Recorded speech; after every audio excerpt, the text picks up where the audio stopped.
Kalau korang jalan-jalan ataupun balik kerja pada waktu malam kan, seorang diri, korang wajib kena aktifkan Google Maps ni untuk pastikan keberadaan korang. Andai kata kalau korang set 15 minit ataupun setengah jam ke kan perjalanan nak ke rumah tu, tapi korang tak sampai, jadi secara automatik korang punya pasangan boleh dapat detect korang kat mana. Okay, first kali korang kena pastikan ada ni lah Google Maps, korang kena download.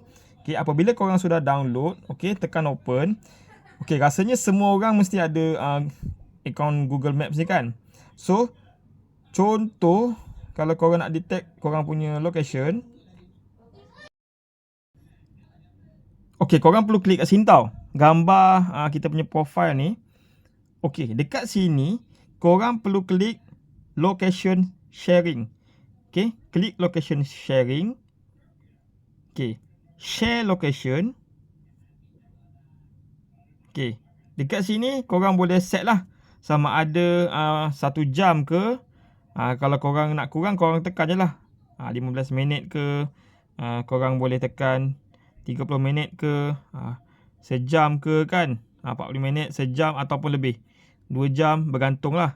Okay, so korang perlu pilih contohlah sejam. Okay, klik dekat pasangan korang contoh. Okay, klik situ, tekan butang share. Okay, bila korang dah tekan butang share, nampak kat sini dia dah tanda right dekat sini, bermakna lokasi korang telah dikongsi kepada pasangan korang. So tak perlu risau kalau korang berada di lokasi yang kata sunyi ke apa kan. Risau suami tak ada, suami nak pantau daripada jauh ke apa. Kita share lokasi tu dan kita berjalan. Okay, InsyaAllah setiap perjalanan kita tu akan dikongsi kat mana kita pergi, kita berjalan kat mana apa semua. Dia akan share lah. Jadi kalau jadi pada apa-apa jadi pada kita, kita kena colek ke, kita orang kata apa, terjatuh ke apa ke, boleh detect daripada lokasi tersebut.